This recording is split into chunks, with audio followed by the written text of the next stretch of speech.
Baik, perkenalkan nama saya Clarita Apri Ayuleven, NIM 2020 Baik, di sini saya dari kelompok 1 ingin memaparkan materi tentang pengantar sosio-tekno usaha kecil. Baik, langsung saja. Yang pertama itu pengertian bisnis kecil. Bisnis kecil adalah bisnis yang dimiliki dan dikelola secara mandiri yang tidak mendominasi pasar. Tohar mendefinisikan perusahaan kecil adalah kegiatan ekonomi rakyat yang berskala kecil dan memenuhi kekayaan bersih atau hasil penjualan tahunan serta kepemilikan sebagai diatur dalam undang-undang. Yang berikut adalah ciri-ciri bisnis kecil. Yang pertama, manajemen berdiri sendiri. Yang kedua, modal disediakan oleh seorang pemilik atau sekelompok kecil pemilik modal. Yang berikut adalah pengertian kewirausahaan.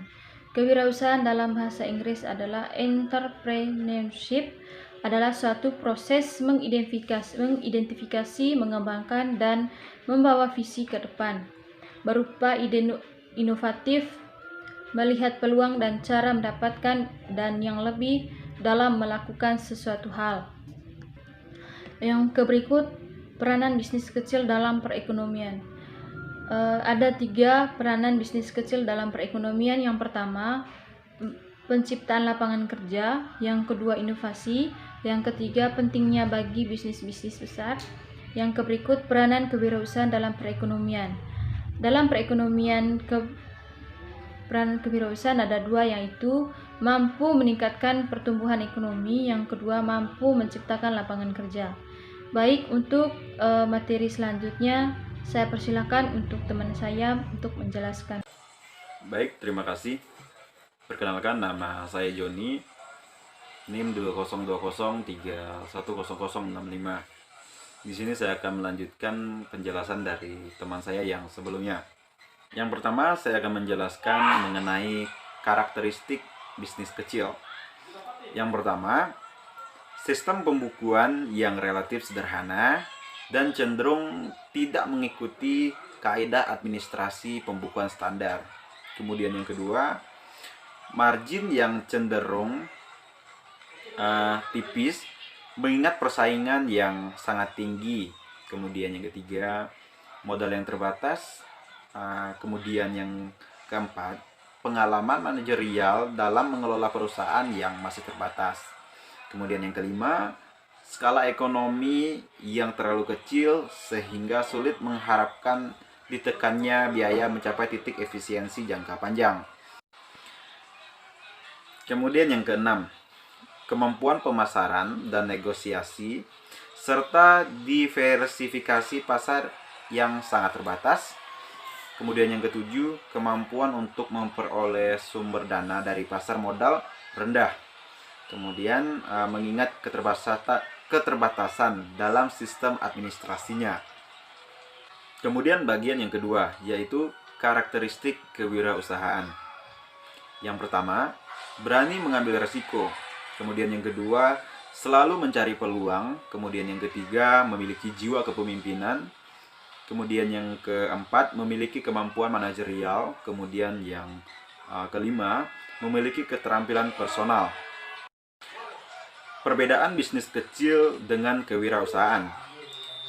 Kewirausahaan adalah pelaku bisnis yang menerima risiko maupun peluang yang ada karena menciptakan dan mengoperasikan bisnis baru. Yang membedakan adalah visi, aspirasi, dan strategi. Sedangkan bisnis kecil tidak mempunyai rencana untuk pertumbuhan yang hebat dan hanya mencapai pendapatan yang aman, kemudian nyaman, dan umumnya dikelola oleh seorang pemilik.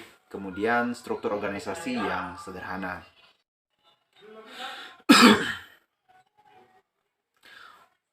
Memulai dan mengoperasikan bisnis kecil, menyusun rencana bisnis, kemudian menetapkan tujuan dan sasaran, kemudian peramalan penjualan, kemudian yang terakhir, perencanaan keuangan.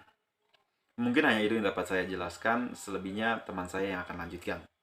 Terima kasih.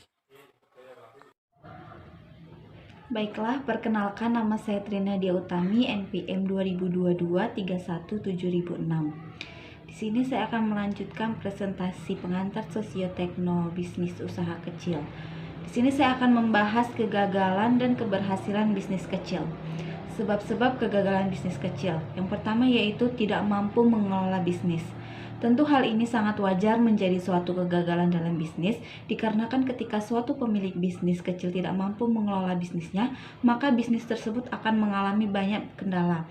Misalnya kurang perencanaan yang matang dari pemilik bisnis, strategi marketing yang tidak tepat sehingga bisnis rentan mengalami kegagalan. Yang kedua yaitu terlalu santai dalam menjalankan bisnis. Pemilik bisnis yang terlalu santai biasanya tidak mempunyai inovasi dalam bisnisnya. Mereka akan berjalan apa adanya sehingga hal ini sangat memudahkan pesaing lain untuk merebut pelanggan. Yang ketiga yaitu tidak mampu melakukan pengawasan terhadap pegawai.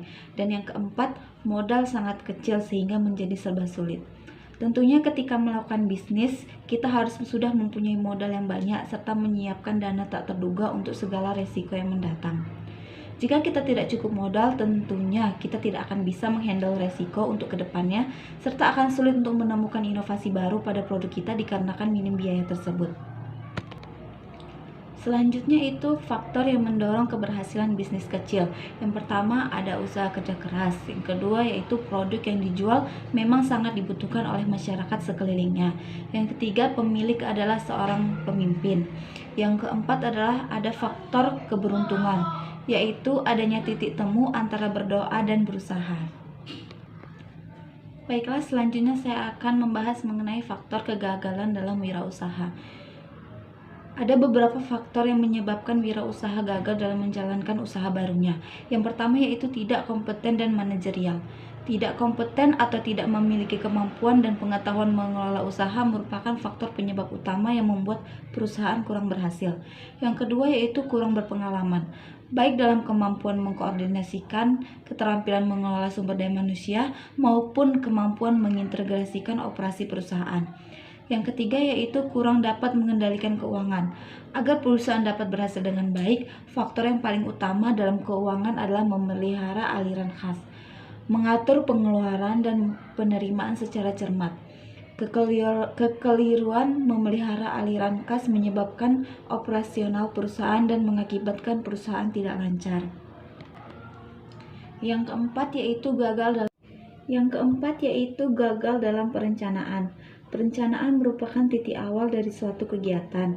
Sekali gagal dalam perencanaan, maka akan mengalami kesulitan pelaksanaan. Yang kelima yaitu lokasi yang kurang mendukung.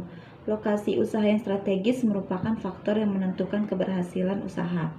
Lokasi yang tidak strategis dapat mengakibatkan perusahaan sukar beroperasi karena kurang efisien. Baiklah, sekian hasil dari presentasi saya. Saya ucapkan terima kasih banyak.